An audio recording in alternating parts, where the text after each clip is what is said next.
To determine the heater's rating at 240 volts, we need to understand the relationship between power, voltage, and current.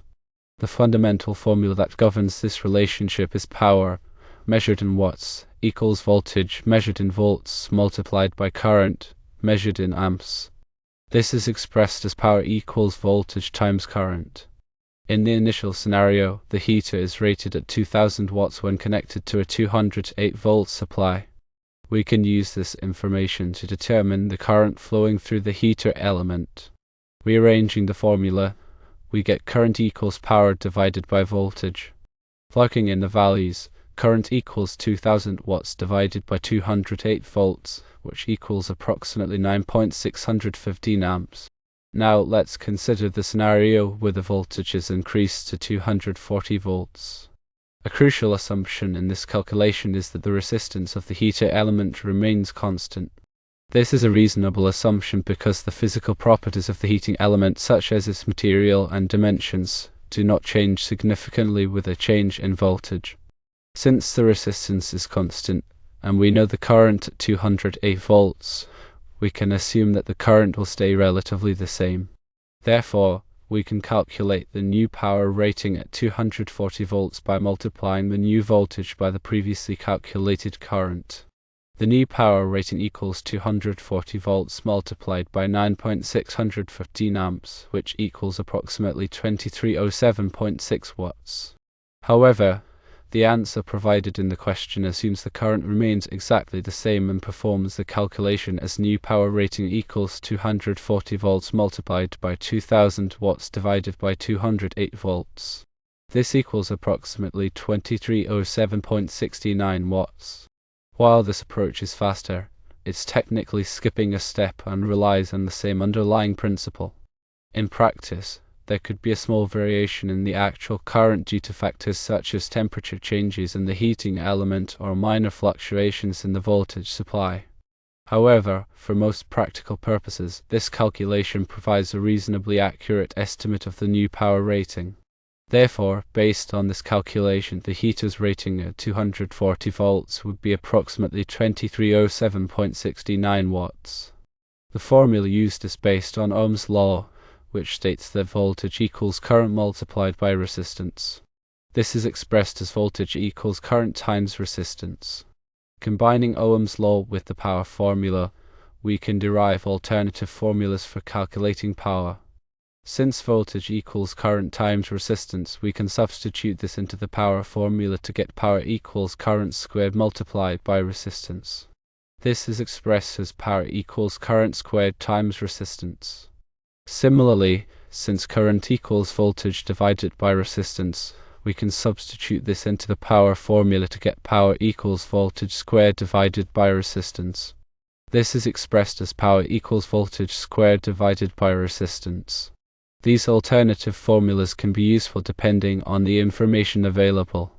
For example, if we know the resistance of the heater element and the voltage, we can directly calculate the power using the formula power equals voltage squared divided by resistance. In the initial calculation, we assumed that the resistance of the heater element remained constant. Let's calculate the resistance of the heater element at 208 volts. Using Ohm's law, resistance equals voltage divided by current. Therefore, resistance equals 208 volts divided by 9.615 amps, which equals approximately 21.63 ohms. Now let's use the formula power equals voltage squared divided by resistance to calculate the power at 240 volts. The new power equals 240 volts squared divided by 21.63 ohms, which equals approximately 2662.5 watts. So there is a discrepancy in the calculated wattage if we assume the current remains the same versus assuming the resistance remains the same. To reiterate, assuming a constant current of 9.615 amps results in a power of 2307.6 watts at 240 volts. Assuming a constant resistance of 21.63 ohms results in a power of 2662.5 watts at 240 volts. The reason for this difference lies in the slight change in current due to the higher voltage. When the voltage increases, the current also increases slightly, leading to a higher power dissipation. In practical applications, it's important to consider the limitations of the heater element. Exceeding the heater's design limits can lead to overheating and potential damage. Therefore, it's always advisable to consult the manufacturer's specifications before operating a heater at a different voltage. Furthermore, electrical codes and regulations may impose restrictions on the maximum allowable voltage for certain types of equipment. It's essential to comply with all applicable codes and regulations to ensure safe operation. For instance, the National Electrical Code, commonly referred to as NEC, provides guidelines for electrical installations. Although the exact NEC tables and articles applicable will vary depending on the specific installation and jurisdiction, relevant sections might include those covering branch circuit requirements, overcurrent protection, and equipment listing and labeling. When working with electrical equipment, always prioritize safety. Disconnect the power supply before making any connections or adjustments. Use appropriate safety equipment, such as insulated gloves and eye protection. If you are not comfortable working with electricity, consult a qualified electrician. In summary, calculating the new power rating of a heater when the voltage changes involves understanding the relationship between power, voltage, and current. Assuming a constant resistance provides a more accurate estimate of the new power rating compared to assuming a constant current. However, it's important to consider the limitations of the heater element and comply with all applicable electrical codes and regulations. Always prioritize safety when working with electrical equipment. The power calculation demonstrates a fundamental principle in electrical engineering. Understanding these principles is essential for anyone working with electrical systems or equipment. The principles apply to a wide range of applications, from household appliances to industrial machinery. Electrical calculations are the cornerstone of electrical design and safety. Accurate calculations ensure that electrical systems operate efficiently and safely. Overloading circuits can lead to overheating, fires, and other hazards. Therefore, it's crucial to perform accurate calculations and select appropriate components for each application. Understanding the power rating of electrical equipment is essential for safe and efficient operation. The power rating indicates the amount of electrical power that the equipment is designed to consume. Exceeding the power rating can lead to overheating, damage, or even fire. The power rating is typically expressed in watts or kilowatts. 1 kilowatt equals 1000 watts. The voltage rating indicates the voltage at which the equipment is designed to operate. Operating equipment at a voltage outside of its rated range can lead to damage or malfunction.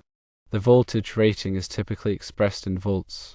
The current rating indicates the maximum current that the equipment is designed to draw.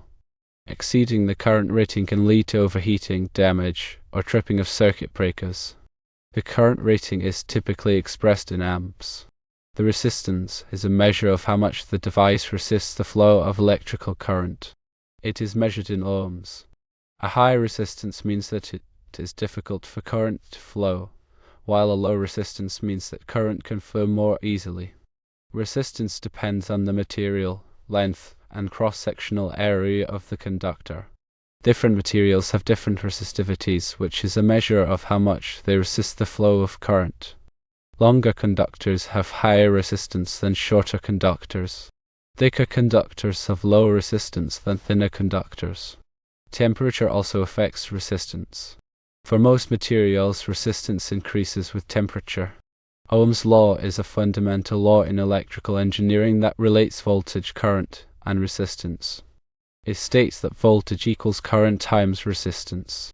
This law can be used to calculate any of these quantities if the other two are known. For example, if you know the voltage and resistance, you can calculate the current by dividing the voltage by the resistance. The power formula, power equals voltage times current, can be used to calculate the power consumed by a device. This formula is derived from Ohm's law and the definition of power. By substituting voltage equals current times resistance into the power formula, we get power equals current squared times resistance. Similarly, by substituting current equals voltage divided by resistance into the power formula, we get power equals voltage squared divided by resistance. These alternative formulas can be useful depending on the information available. Electrical circuits can be either series or parallel. In a series circuit, the components are connected end to end, so the current is the same through each component. The total resistance of a series circuit is the sum of the individual resistances. In a parallel circuit, the components are connected side by side, so the voltage is the same across each component. The total resistance of a parallel circuit is less than the smallest individual resistance. Electrical safety is paramount when working with electricity.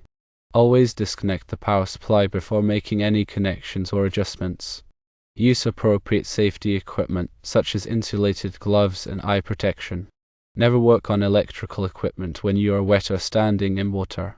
If you are not comfortable working with electricity, consult a qualified electrician. The electrical codes and regulations are designed to ensure the safety of electrical installations. These codes and regulations specify the requirements for wiring, grounding, overcurrent protection, and other aspects of electrical systems. It is essential to comply with all applicable codes and regulations to ensure safe operation.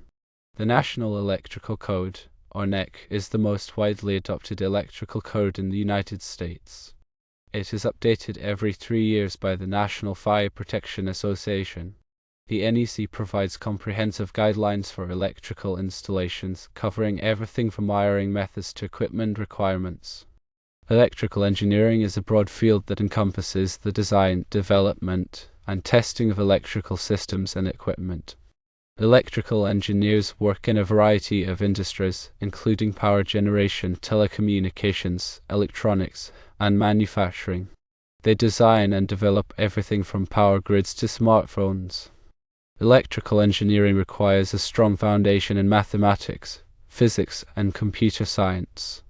Electrical engineers must be able to analyze complex circuits, design new systems, and troubleshoot problems. They must also be familiar with electrical codes and regulations. A solid understanding of these principles is essential for anyone working with electrical systems or equipment, ensuring efficient and safe operation across a wide range of applications. In conclusion, understanding the relationship between voltage, current, power, and resistance is fundamental to electrical calculations.